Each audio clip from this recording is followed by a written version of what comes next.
प्रधानमंत्री नरेंद्र मोदी ने नई दिल्ली में पहले राष्ट्रीय प्रशिक्षण सम्मेलन का किया उद्घाटन। सम्मेलन का उद्देश्य देश भर में प्रशासनिक अधिकारियों के लिए बुनियादी प्रशिक्षण ढांचे को है मजबूत करना।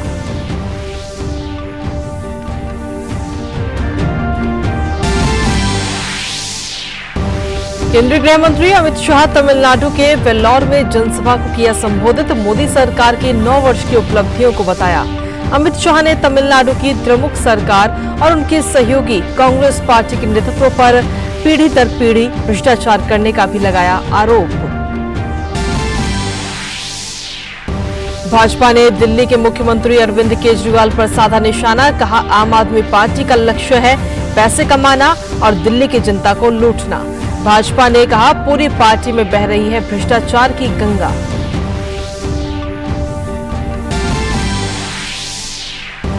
उत्तर प्रदेश के वाराणसी में G20 समूह के विकास मंत्रियों की 3 दिवसीय बैठक का आयोजन। सतत विकास लक्ष्यों को हासिल करने और पर्यावरण अनुकूल जीवन शैली पर होगा मंथन।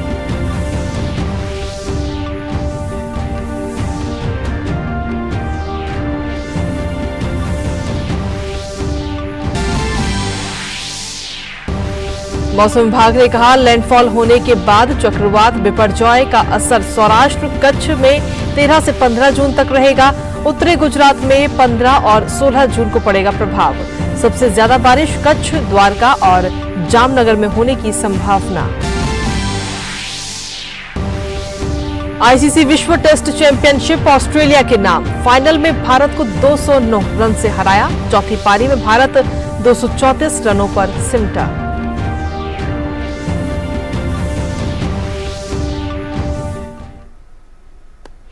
नमस्कार, स्वागत है आप सभी का। डीडी न्यूज देख रहे हैं आप और मैं हूं आपके साथ कृतिका। देश दिन भर की तमाम खबरों को लेकर सीधा बुलेटिन की शुरुआत करेंगे। प्रधानमंत्री नरेंद्र मोदी ने आज नई दिल्ली में पहले राष्ट्रीय प्रशिक्षण सम्मेलन का उद्घाटन किया। यह सम्मेलन प्रगति मैदान के अंतर्राष्ट्रीय प्रदर्शनी और सम्मेलन केंद्र में आयोजित किया गया। इस सम्मेलन का उद्देश्य देश भर में प्रशासनिक अधिकारियों के लिए बुनियादी प्रशिक्षण ढांचे को मजबूत करना है।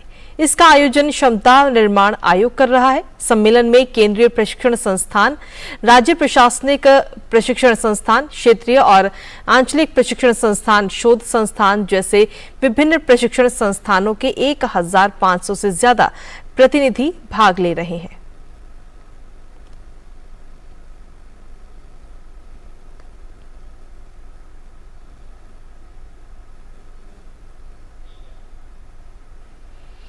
वहीं केंद्रीय गृह मंत्री अमित शाह तमिलनाडु के वेल्लोर में एक जनसभा को संबोधित किया और इस मौके पर उन्होंने 9 सालों में मोदी सरकार की तमाम उपलब्धियों को जनता के सामने जिक्र किया। अमित शाह ने कहा कि 10 साल तक डीएमके यूपीए सरकार में रही, पहले भी 8 साल तक सत्ता में रहे, लेकिन सीएपीएफ, नीट और अन्य परीक्षाओं में तमिलनाडु के बच्चों को तमिल में पेपर लिखने की छूट भी नहीं थी। अब all India services, NEET, CAPF की परीक्षाएं तमिल भाषा में भी ली जाती हैं।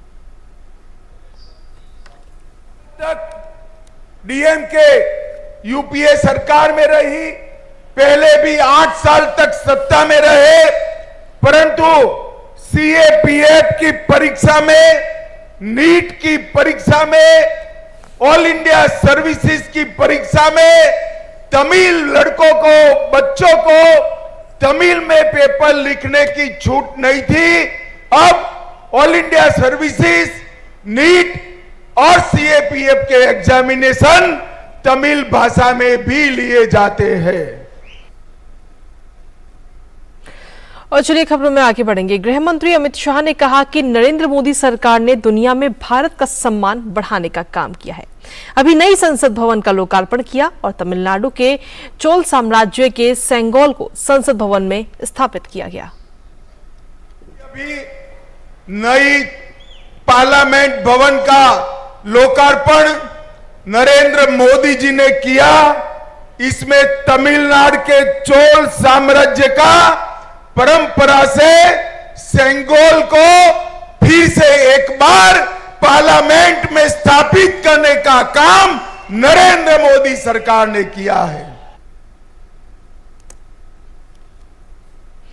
वहीं भाजपा ने आम आदमी पार्टी और केजरीवाल पर जमकर हमला बोला। भाजपा के दिल्ली प्रदेश अध्यक्ष वीरेंद्र सचदेवा ने कहा कि आम आदमी पार्टी का सिर्फ एक ही ध्येय है कि दिल्ली की जनता को कैसे लूटना है। पार्टी में सत्येंद्र जैन और मनीष सिसोदिया जैसे सैकड़ों भ्रष्टाचारी भरे हुए हैं। सिर्फ एक ही ध्येय है कि दिल्ली को कैसे लूटना है। सेवा तो सिर्फ बहाना है, असली काम तो मेवा खाना है।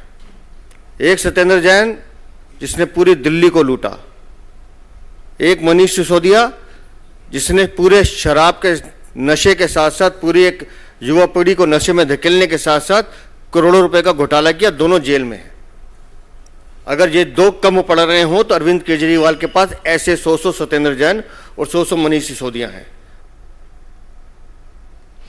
प्रेस वार्ता में भाजपा सांसद मनोज तिवारी ने कहा कि अरविंद केजरीवाल अब लोकपाल की बात नहीं करते, ये अब आम आदमी पार्टी नहीं, खास आम आदमी पार्टी हो चुकी है। मैं हैरान हूं, एक बार भी उनके मुंह से लोकपाल की बात आज भी नहीं आई।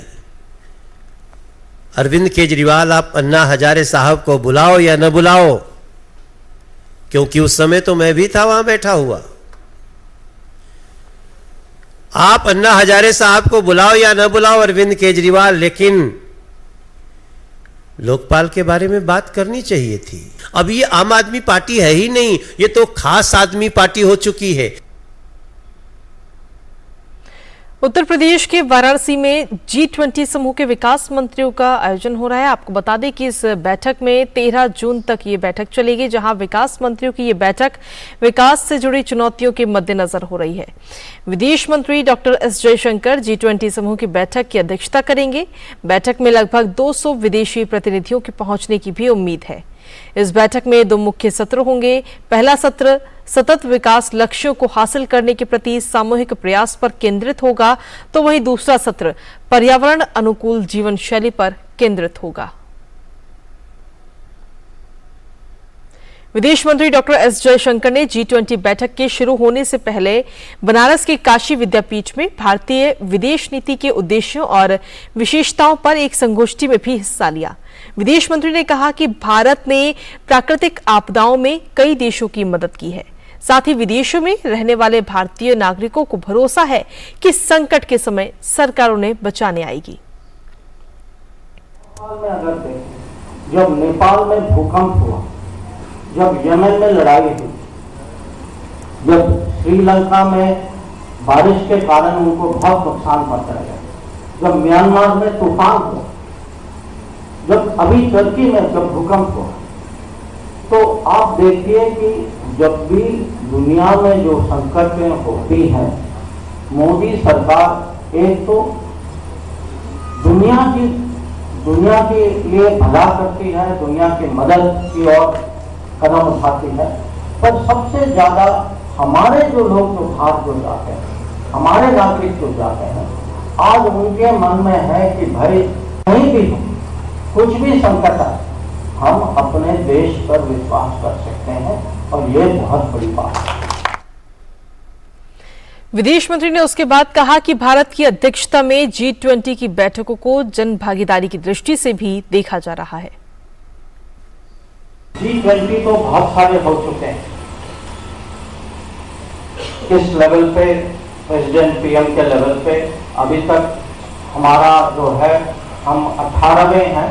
हमारे पहले 17 और देश जो हैं G20 की अध्यक्षता संभाल चुके हैं।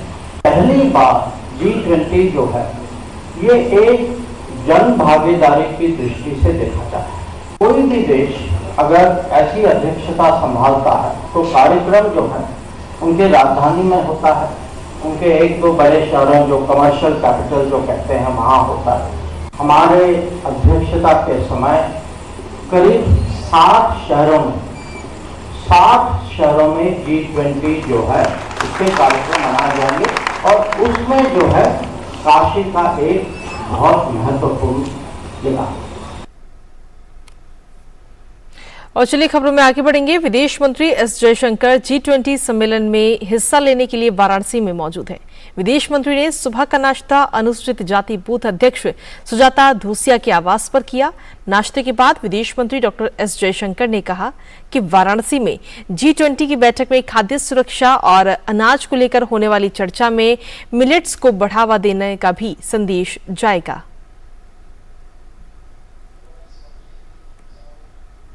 आप जानते हैं ये G20 का कार्यक्रम होगा।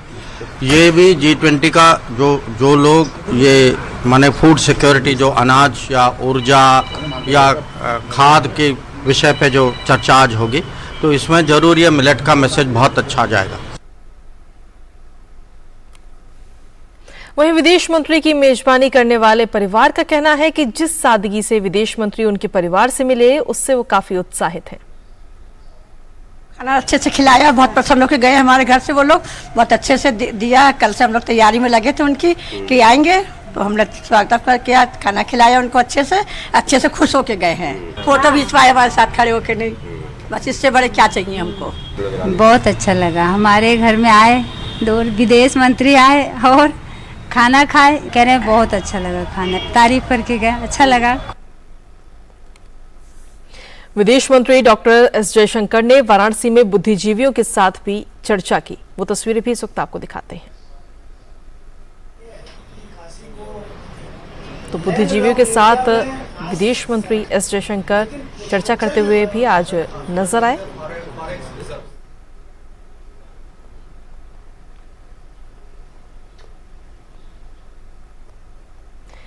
और चलिए खबरों में आगे बढ़ेंगे। चक्रवाती तूफान बिपरजॉय के लैंडफॉल होने के बाद सौराष्ट्र कच्छ में 13, 14 और 15 जून तक असर रहेगा।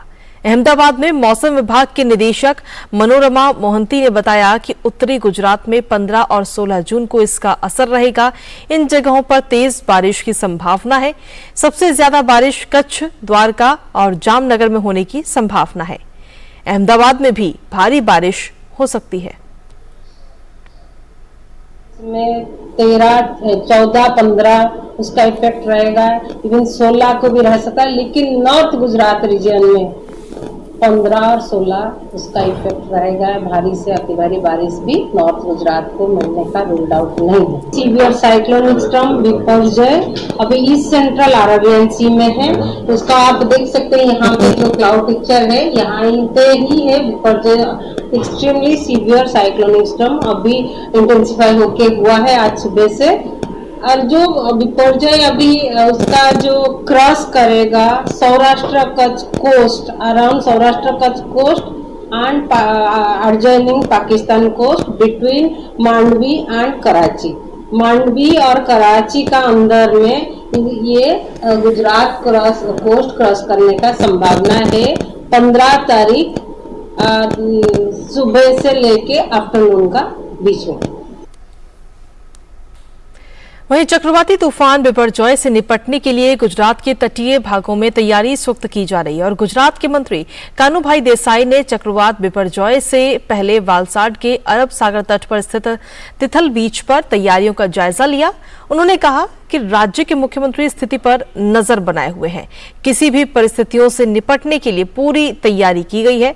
सभी तटीय इलाकों में एनडीआरएफ और एसडीआरएफ की टीमें भी तैनात की गई हैं। यशस्वी मुख्यमंत्री भूपेंद्र भाई हर रोज हर वक्त ये परिस्थिति का जायजा ले रहे हैं और जो परिस्थिति सर्जन हो रहा है उसके लिए पूरा तैयारी किया गया है, एडवांस प्लानिंग किया गया है और हर एक पूरा गुजरात का जो कॉस्ट है 1600 किलोमीटर सब जगह पे एनडीआरएफ एसडीआरएफ तैनात किया गया है। जिधर भी ऐसा स्पॉट है उधर अने पूर्ण तैयारी के साथ गुजरात सरकार इसके साथ निपटने के लिए रेडी है।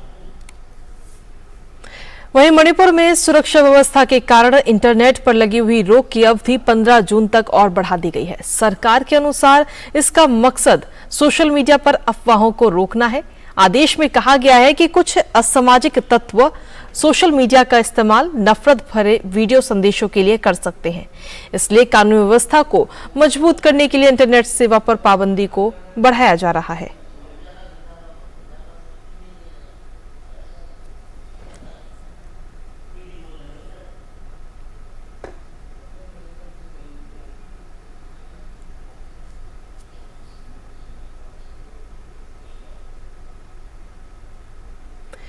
और चलिए खबरों में आगे बढ़ेंगे। अमेरिका के पूर्व राष्ट्रपति डोनाल्ड ट्रंप ने गोपनीय दस्तावेज मामले में आरोपी बनने के बाद कल पहली बार सार्वजनिक रैली को संबोधित किया।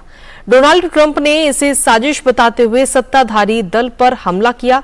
ट्रंप ने न्याय विभाग पर निशाना साधते हुए कहा कि उन पर बिना किसी सबूत के आरोप लगाए गए हैं। जांच एजेंसियों ने कहा कि ट्रंप ने राष्ट्रपति पद का कार्यभार छोड़ने के बाद भी सैकड़ों गोपनीय दस्तावेजों को नहीं लौटाया। अमेरिका में अगले साल राष्ट्रपति चुनाव होने वाले हैं और इस लिहाज से ट्रंप के खिलाफ ये आरोप उनकी मुश्किलें बढ़ा सकते हैं। और खबरों में आगे बढ़ते हुए बात करेंगे खेलों की। भारतीय महिला हॉकी टीम ने जूनियर एशिया कप 2023 का खिताब अपने नाम कर लिया है। भारत ने फाइनल मुकाबले में दक्षिण कोरिया की टीम को 2-1 से शिकस्त दी है। भारतीय टीम का टूर्नामेंट में सफर बेहद शानदार रहा। जहां टीम ने सेमीफाइनल में जापान को हराया था, तो वहीं आज कोरिया के खिलाफ भी टीम इंडिया दमदार नजर आई।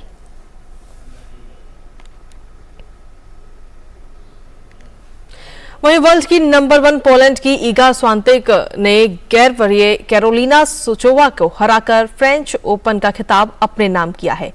शनिवार को खेले गए विमेंस सिंगल्स फाइनल में स्वितेक ने पहली बार ग्रैंड स्लैम फाइनल में जगह बनाने वाली सोचोवा को 6-2, 5-7, 6-4 से हराकर करियर का चौथा ग्रैंड स्लैम और लगातार दूसरा फ्रेंच ओपन खिताब जीता है। इसके साथ ईगा ने ग्रैंड स्लैम टूर्नामेंट के फाइनल में अपना अजय रिकॉर्ड भी बरकरार रखा। अब तक 4 बार फाइनल में पहुंची है और चारों बार खिताब अपने नाम किया है। इससे पहले 2 बार फ्रेंच ओपन के अलावा वो साल 2022 में यूएस ओपन भी जीत चुकी हैं।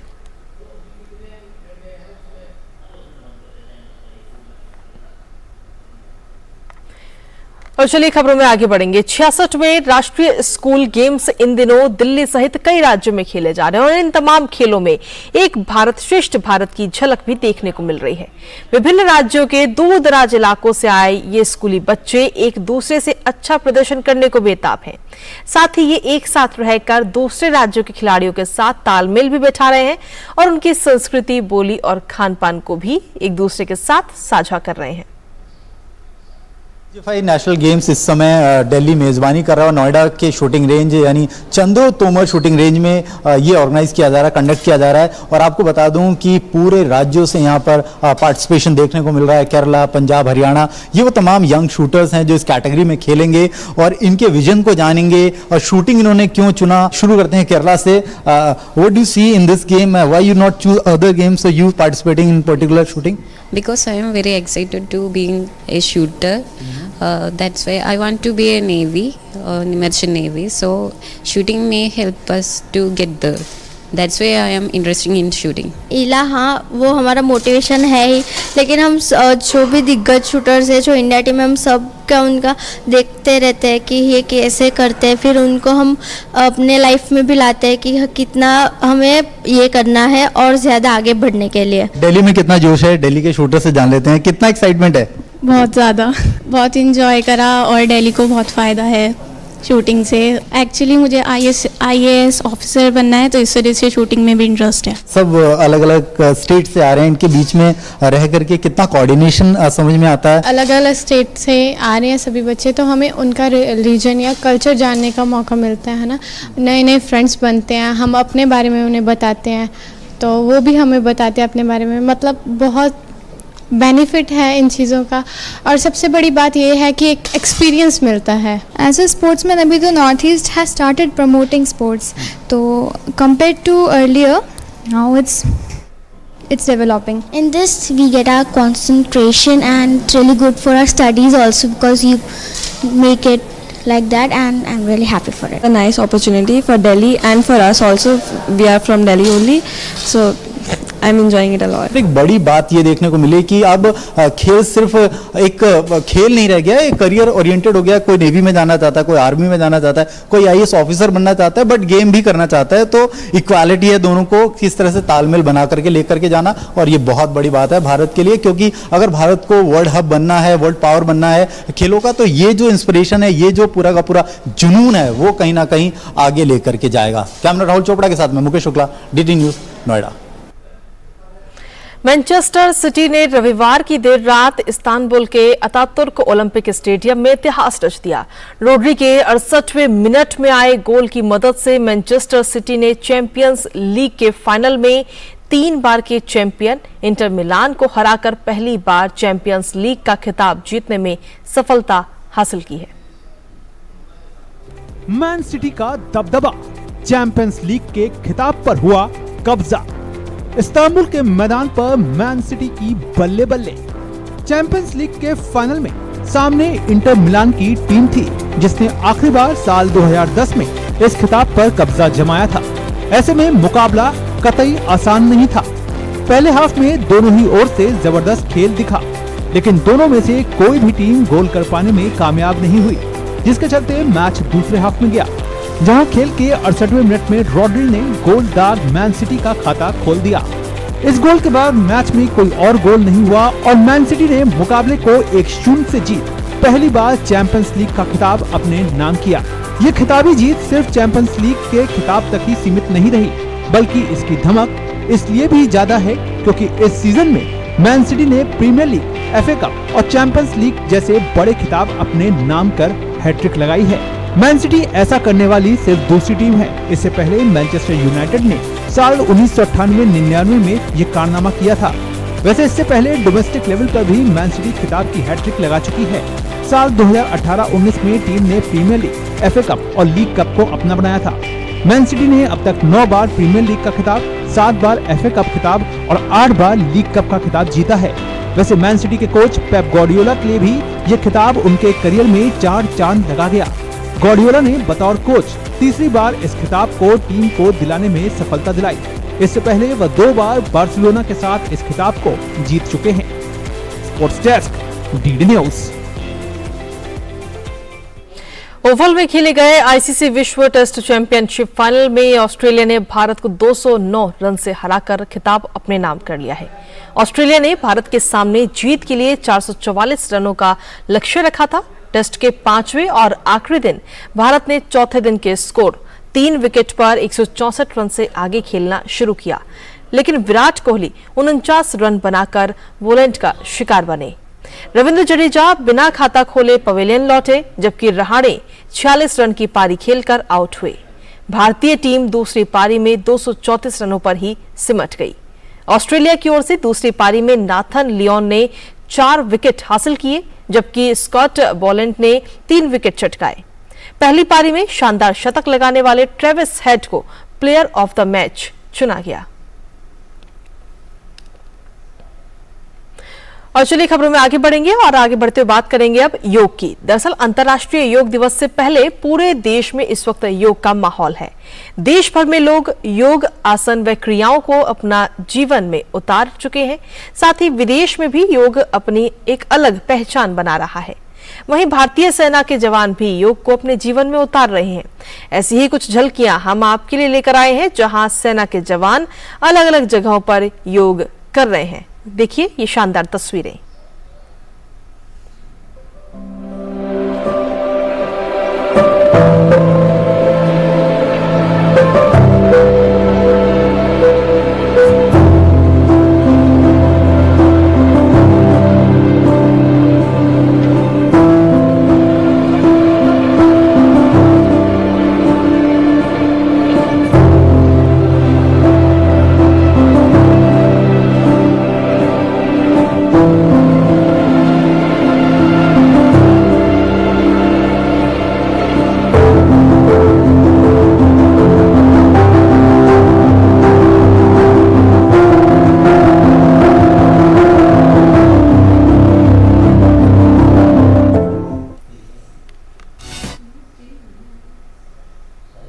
और इसी के साथ फिलहाल मुझे दीजिए इजाजत। देश दुनिया की बाकी तमाम खबरों के लिए आप देखते रहिए डीडी न्यूज। नमस्कार।